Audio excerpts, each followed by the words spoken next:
Opici se igrata na deski, ki se lahko vrti okoli osi na sredini. Leva opica tehta 180 gramov in je od osi oddaljena za 1 enoto, desna pa 60 gramov in je oddaljena za 4 enote. V katero smer se bo prevesila deska, ko jo spustimo iz vodoravnega položaja. A na stran lažje opice, B na stran težje opice, C ostala bo v vodoravnem položaju ali D ni mogoče napovedati, saj ne poznamo velikosti enote.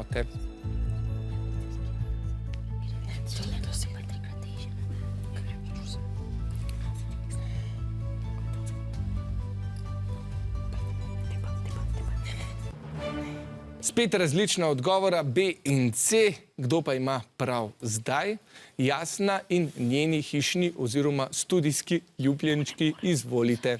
Vsi imamo izkušnje z guganjem na previsni gugalnici. Lažji in težji otrok se lahko gugata brez težav, če je lažji dlje od osi vrtenja kot težji.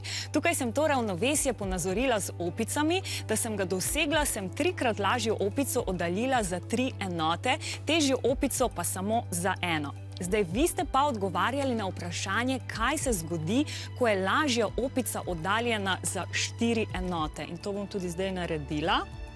Na 3, 4 zdaj spustim gugalnico in vidimo, da se prevesi na stran lažje opice, kar pomeni, da je gospod Ficko mlajši žal strmoglavil. Strmoglavil je pa tudi vaš odgovor, ker tokrat niste odgovorili pravilno, ampak srečno naprej.